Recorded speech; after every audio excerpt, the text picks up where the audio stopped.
ഫോണുകൾ വാങ്ങാൻ വരട്ടെ എന്ന പതിവ് പലതുമായിട്ട് വന്നിരിക്കുകയാണ്. കാരണം ഈ മാസം കഴിഞ്ഞു. ഇനിയിപ്പോൾ അടുത്ത മാസം പുതിയ അടിപൊളി ഫോണുകൾ കുറേ എണ്ണം ഇറങ്ങുന്നുണ്ട്. ഷോമിയുടെയൊക്കെ അൾട്ര ഇറങ്ങുന്നുണ്ട്. വിവോയുടെ T5X ആ സംഭവങ്ങൾ T4 ഒക്കെ കഴിഞ്ഞപ്പോൾ T5 സീരീസ് വരാൻ പോവാണ്. മോട്ടോയുടെ എഡ്ജ് ഫ്യൂഷൻ വരുന്നു. അത് അടിപൊളി ഒരു സീരീസാണ്. സോ അപ്പോൾ ഇങ്ങനെ ഒട്ടനവധി നല്ല ഫോണുകൾ അടുത്ത മാസം ഇറങ്ങുകയാണ്. സോ അപ്പോൾ ഈ ഒരു മാസം 28-ാം തീയതി ഈ മാസം കഴിഞ്ഞു. എന്തായാലും ഇപ്പോൾ തിരക്ക് പിടിച്ച് അടുത്ത മാസം ആദ്യം തന്നെ ഒന്നും വാങ്ങിക്കേണ്ട. ഈ വരുന്ന ഫോണുകളുടെ ലിസ്റ്റ് ഞാനൊന്ന് തരാം, ഒന്ന് അറിഞ്ഞു വെക്കുക. അതിലേതെങ്കിലും നിങ്ങൾക്ക് ഇഷ്ടപ്പെടുന്ന ഒരു സാധനം ഉണ്ടെങ്കിൽ വെയിറ്റ് ചെയ്യുക. അല്ലെങ്കിൽ നിങ്ങൾക്ക് ഇഷ്ടമുള്ള ഫോൺ ഇപ്പോൾ ഓൾറെഡി മാർക്കറ്റിൽ 26 സീരീസ് ഒക്കെ ഇറങ്ങിയിരിക്കുവാണ്. നമ്മളിതിൻ്റെ വീഡിയോ ചെയ്തതിൽ കുറേ പേര് ഗ്രീൻ ലൈൻ ഇഷ്യൂ ഒക്കെ പറയുന്നുണ്ട്. ഇതിനല്ല, മുമ്പ് സാംസങ്ങിൻ്റെ ഒരു കുറേ ഫോണുകൾക്ക് വന്നു എന്നുള്ളതാണ് കമൻറ്റിൽ പറയുന്നത്. നിങ്ങൾക്ക് ഇഷ്ടപ്പെടുന്നുണ്ടോ എന്ന് നോക്കുക. ഞാൻ ഇതിൻ്റെ ഡീറ്റെയിൽ വീഡിയോ ചെയ്തിട്ട് നിങ്ങൾക്ക് ഇഷ്ടപ്പെടുന്നുണ്ടെങ്കിൽ, നിങ്ങൾക്ക് ഓക്കെ ആണെങ്കിൽ മാത്രം ചൂസ് ചെയ്താൽ മതി. ഒരു വീഡിയോ നമ്മൾ കണ്ടു എന്ന് കരുതി ഉടനെ അത് നിങ്ങൾ വാങ്ങൂ എന്നല്ല ഉദ്ദേശിക്കുന്നത്. ഇതിൻ്റെ ഒരു കാര്യങ്ങളൊക്കെ നമ്മൾ പറഞ്ഞു തരാണ്. നമ്മുടെ ടെക് ചാനലാണ്, അതിൽ ഈ ഫോണുകൾ നമ്മൾ കവർ ചെയ്യുന്നു. നിങ്ങൾ കണ്ടു നോക്കുക, നിങ്ങൾക്ക് ഇഷ്ടപ്പെട്ടാൽ മാത്രം ചൂസ് ചെയ്യുക എന്നുള്ളതാണ് അതിൻ്റെ പ്രധാനപ്പെട്ട പോയിന്റ്. പിന്നെ എന്താണ് ഗ്രീൻ ലൈൻ്റെ കാര്യം അങ്ങനെ എടുത്ത് പറയാമെന്ന് ചോദിച്ചു കഴിഞ്ഞാൽ, ഈ ഒരു ഫോണിന് നാളെ മേലാക്കം ഗ്രീൻ ലൈൻ ഇഷ്യൂ വരുമോ വരില്ലയോ എന്നുള്ളതൊന്നും നമുക്ക് പറയാൻ പറ്റില്ലല്ലോ. ഇപ്പോൾ ഈ ഐഫോണിൻ്റെ കാര്യമാണെങ്കിൽ ഞാനിതിൻ്റെ വീഡിയോ ചെയ്തപ്പോൾ ഡാമേജ് പെയിൻ്റ് ഒന്നും പോകില്ല, ഇതിന് കുഴപ്പമൊന്നുമില്ല, അടിപൊളി എന്ന് പറഞ്ഞിട്ട് ചെയ്തു. പിറ്റേ ദിവസം വീഡിയോ പബ്ലിഷ് ചെയ്ത് 2-3 ദിവസം കഴിഞ്ഞപ്പോൾ ഈ ഫോൺ താഴെ വീണു, കോർണറിൽ കളർ പോയി. ഭാവിയിൽ സംഭവിക്കുന്ന കാര്യം നമുക്ക് തലേദിവസം അറിയില്ലായിരുന്നു. പക്ഷേ സംഭവിച്ചു. ഇപ്പോൾ ചെറിയൊരു ഡാമേജ് ഒക്കെ വന്നിട്ടുണ്ട്. ഈ താഴെയൊക്കെ വീണ കേട് വരും കേട്ടോ, അതൊക്കെ വന്നിട്ടുണ്ട്. അപ്പോൾ അങ്ങനെ സംഭവിക്കുന്നില്ല. അപ്പോൾ ഈ ഫോണിൻ്റെയും S26 അൾട്രയൊക്കെ വീഡിയോ ചെയ്ത് ഇനി ഒരു വർഷം കഴിയുമ്പോൾ എന്തെങ്കിലും സംഭവിക്കാൻ നമുക്ക് പറയാൻ പറ്റില്ല. സോ അത് നിങ്ങളുടെ ഒരു കോൺഫിഡൻസ് ആണ്. നിങ്ങൾക്ക് എന്ത് തോന്നുന്നു അതിനനുസരിച്ച് കൊണ്ട് നിങ്ങൾ ചൂസ് ചെയ്യുക. ഫോൺ നന്നായിട്ടുണ്ട്, എല്ലാ കാര്യങ്ങളും ഉടനെ ഡീറ്റെയിൽ വീഡിയോ വരുന്നുണ്ട്. കണ്ട് നോക്കിയിട്ട് ഇഷ്ടപ്പെട്ടാൽ മാത്രം ചൂസ് ചെയ്യുക. സോ അപ്പോൾ ആ ഒരു കാര്യം ഒന്ന് പറഞ്ഞതേ ഉള്ളൂ. ജസ്റ്റ് ഒരുപാട് ആ കമൻറ്റുകളാണ് കണ്ടത്. വേറെ ഫോണിന് വലിയ കംപ്ലൈൻറ്റ് നെഗറ്റീവ്സ് ഒന്നും ആരും പറഞ്ഞു കണ്ടില്ല. ഈ കമൻറ്റുകളാണ് കൂടുതൽ കണ്ടത്. അതുകൊണ്ട് അത് ഒന്ന് മെൻഷൻ ചെയ്തതേ ഉള്ളൂ നമ്മുടെ അപ്കമിംഗ് ഫോൺസിൻ്റെ വീഡിയോയിൽ. ആ ഫോൺ ഓൾറെഡി ഇറങ്ങി കഴിഞ്ഞു കേട്ടോ. ഇനിയിപ്പോൾ അത് അപ്കമിംഗ് ഫോൺസിൻ്റെ കൂട്ടത്തിൽ പെടുന്നതല്ല, വന്ന് കഴിഞ്ഞു. നമ്മൾ പറയാൻ പോകുന്ന ലിസ്റ്റിൽ ആദ്യത്തെ phone, upcoming phone, Motorola edge 70 fusion എന്ന് പറയുന്ന ഫോണാണ്. ഉറപ്പായിട്ടും നന്നാവാൻ സാധ്യതയുള്ളൊരു ഫോണാണ്. ഈ സീരീസിൽ ഇറങ്ങിയ എല്ലാ ഫോണുകളുമേ നന്നായിട്ടാണ് വന്നിട്ടുള്ളത്. ഈ ഒരു ഫോണിലേക്ക് നോക്കി കഴിഞ്ഞാൽ 144 ഹെർട്സിന്റെ 6.78 ഇഞ്ച് വരുന്ന ക്വാഡ് കർവ്ഡ് 1.5K ഡിസ്പ്ലേ ആണ്. 7000 mAh battery, 68 what charging, 50 MP camera setup, 32 MP selfie camera, Snapdragon 7S Gen 4 പ്രോസറൊക്കെ ആയിട്ട് 25,000 രൂപ റേഞ്ചിൽ ഈ ഒരു ഫോൺ ഇറങ്ങും എന്നുള്ളതാണ് അറിയുന്നത്. അങ്ങനെയാണെങ്കിൽ അത് അത്യാവശ്യം നല്ലൊരു ഫോൺ ആവാനുള്ള എല്ലാ സാധ്യതയുണ്ട്. ഫോണിൻ്റെ ഇരിപ്പുണ്ട്, ഇപ്പോൾ കാണിക്കാൻ പറ്റില്ല. വീഡിയോ വരുന്നുണ്ട്. ചാനൽ മറക്കാതെ സബ്സ്ക്രൈബ് ചെയ്ത് ബെല്ലൈക്കണൊക്കെ എനേബിൾ ചെയ്ത് വെച്ചോ.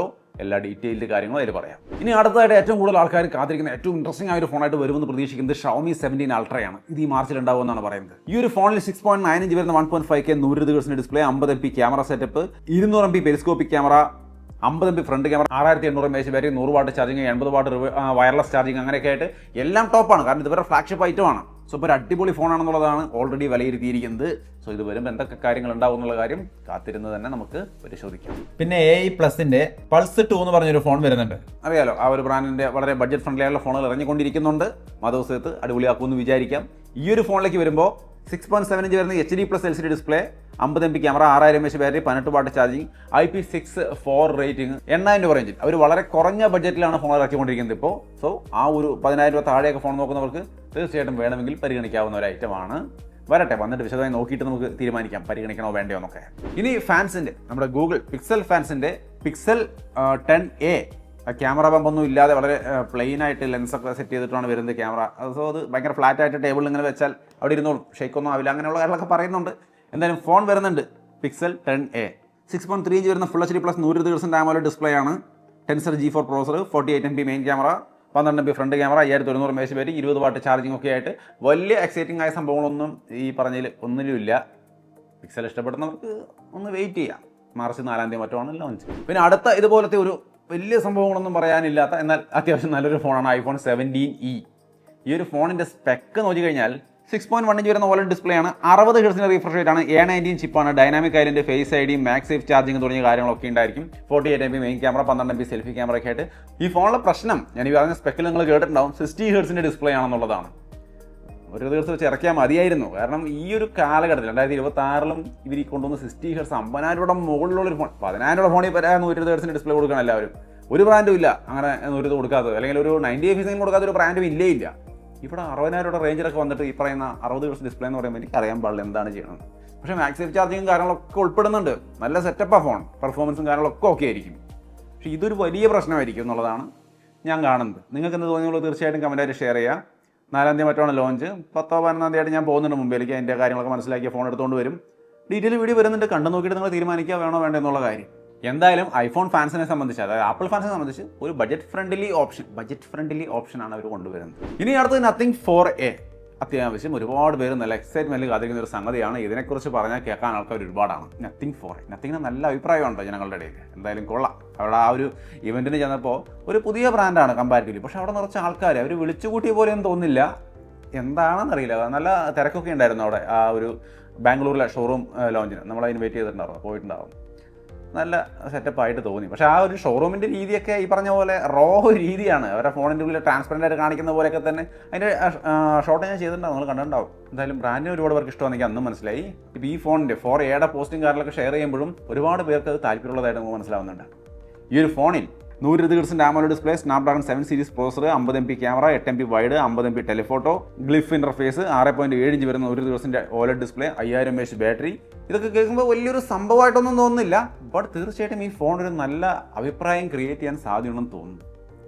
എന്തോ അങ്ങനെ തോന്നുന്നു. കാരണം wide angle camera, telephoto camera എല്ലാം ഉണ്ട്. ഒന്നും വന്നിട്ട് ടോപ്പല്ല, പക്ഷേ എല്ലാം ഉണ്ട്.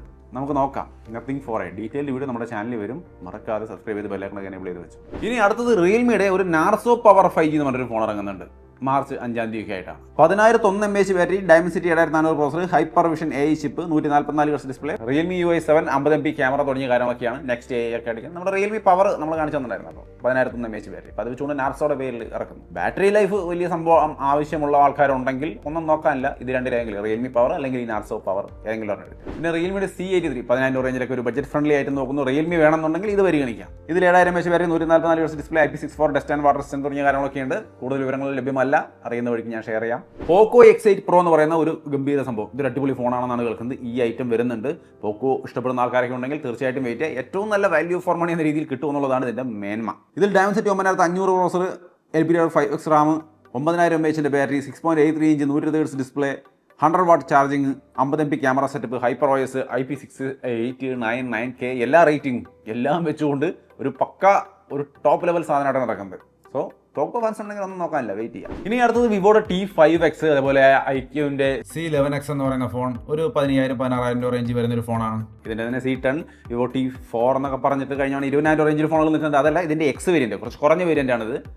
ഇത് വന്നിട്ട് 15-16 രൂപയ്ക്ക് അത്യാവശ്യം കുഴപ്പമില്ലാത്ത ഫോണുകളായിരിക്കാൻ സാധ്യതയുണ്ട്. പക്ഷേ LCD ഡിസ്പ്ലേ ഒക്കെ ആണ്. അതായത് 6.9 inch full HD plus, 144 Hz LCD display, 8000 mAh battery, 60 what charging, IP69 rating, Dimensity 7400 processor. ഇതൊക്കെ വെച്ച് നോക്കുമ്പോൾ സ്പെക്ക് അടിപൊളിയാണ്, കുഴപ്പമില്ല കേട്ടോ. നമുക്കൊരു 16, 17 രൂപ, 18 രൂപ താഴെയൊക്കെ വരും. അപ്പോൾ ആ ഒരു റേഞ്ചിൽ വരികയാണെങ്കിലും മോശമല്ല. ആ പ്രോസർ പ്ലസ് ഇത്രയും നല്ലൊരു ബാറ്ററിയും കാര്യങ്ങളൊക്കെ ഉണ്ട്. 144 Hz കിട്ടുന്നുണ്ടെന്നൊക്കെ ആലോചിക്കുമ്പോൾ AMOLED ഡിസ്പ്ലേ ഇല്ല എന്നുള്ളത് വേണമെങ്കിൽ പോട്ടേന്ന് വെക്കാം. പക്ഷേ നിങ്ങളുടെ ഇഷ്ടമാണ്. ഡീറ്റെയിൽ വീഡിയോ വരുമ്പോൾ അത് കണ്ട് നോക്കിയിട്ട് മാത്രം ചൂസ് ചെയ്യാം. പിന്നെ സാംസങ്ങിൻ്റെ ഗാലക്സി A37, A57 എന്ന് പറഞ്ഞിട്ട് A സീരീസ് ഫോണാണ്. എന്തായാലും വില കൂടുതലായിരിക്കും. അപ്പോൾ ആ ഒരു സീരീസ് ഇഷ്ടപ്പെടുന്നവരുണ്ടെങ്കിൽ വെയിറ്റ് ചെയ്യുക, അത്ര തന്നെയുള്ളൂ. A57 Exynos 1680 പ്രോസറൊക്കെയാണ് വരിക. A37 ആകുമ്പോൾ Exynos 1480 വരിക. രണ്ടിലും 50 MP ക്യാമറ സെറ്റപ്പ്, 5000 mAh ബാറ്ററിക്ക് ആയിട്ട് വലിയ എക്സൈറ്റിംഗ് ആയ ഒരു സംഭവങ്ങളും ഇല്ല.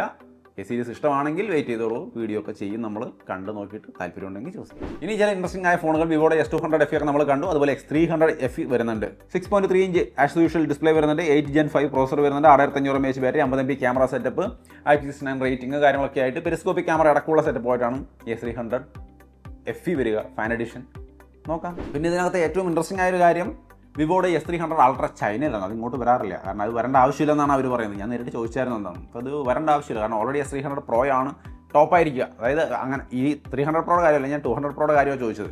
അപ്പോൾ അന്ന് പറഞ്ഞിരുന്നത് അവരുടെ ഈ പ്രോ വേരിയൻറ്റ് തന്നെ ഓൾറെഡി നല്ലതാണ്. ഇതിനെ ബീറ്റ് ചെയ്യാൻ വേണ്ടി വേറൊരു ബ്രാൻഡ് ഇല്ലാത്തതുകൊണ്ട് ആ അൾട്ര ഇവിടെ കൊണ്ടുവന്ന് ഇറക്കേണ്ട ആവശ്യമില്ല. അൾട്ര ഇറക്കണമെങ്കിൽ ഇതിനെ ആരെങ്കിലും തോൽപ്പിച്ചാലേ അതിൻ്റെ മുകളിൽ കണ്ടതിനെ ഇറക്കി തോൽപ്പിക്കേണ്ട ആവശ്യമുള്ളൂ. ഇതിപ്പോൾ അവർ കൊണ്ടുവന്ന് അവരുടെ തന്നെ പ്രൊഡക്റ്റിനെ തോൽപ്പിക്കേണ്ട ഒരു അവസ്ഥയാവുമല്ലോ. അതുകൊണ്ടാണ് ഈ അൾട്ര ഇവിടെ ഇറക്കാത്തതെന്ന് പറയുന്നത്. എന്തായാലും S300 ചൈനയിലാണ് ഉണ്ടാകുന്നത്. നമുക്ക് ആവശ്യമില്ല, എന്നാലും ഒന്ന് പറയുകയാണ്. 2K AMOLED ഡിസ്പ്ലേ ആണ്. 120 Hz L Gen 5 പ്രോസർ ഉണ്ടായിരിക്കും. 6500 mAh battery, 200 MP main camera setup, 200 MP തന്നെ പെരിസ്കോപ്പിക് ക്യാമറ സെറ്റപ്പ് ഒക്കെ ആയിട്ട് ഭയങ്കര ക്യാമറ സെറ്റപ്പാണ് പറയുന്നത്. കൈ കിട്ടിയാൽ നല്ലതായിരുന്നല്ലോ. എൻ്റെ വീഡിയോ ഒന്ന് കണ്ടിരിക്കുകയായിരുന്നു അൾട്ര എങ്ങനെയുണ്ടെന്ന് നോക്കട്ടെ. സോ അത്രയുമാണ് ഈ ഒരു മാസം മാർച്ചിൽ ഇറങ്ങാൻ പോകുന്ന ഫോണുകൾ. ഒരുപാട് ഫോണുകളാണ് ഇറങ്ങുന്നത്. ചതപറാന്ന് പറഞ്ഞ ഫോണാണ്. ഈ കഴിഞ്ഞ മാസം അത്രയും ഉണ്ടായില്ല.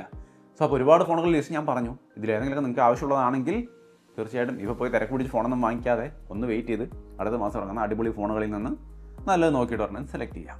സോ അപ്പോൾ അത്രയുമാണ് ഗെയിമിംഗ് ഫോൺസിൻ്റെ ഒരു വീഡിയോ ഇഷ്ടപ്പെട്ടാൽ ലൈക്ക് ഷെയർ ഒക്കെ ചെയ്യാം. വീണ്ടും ഒരു വീഡിയോയിൽ കാണാം. ബൈ.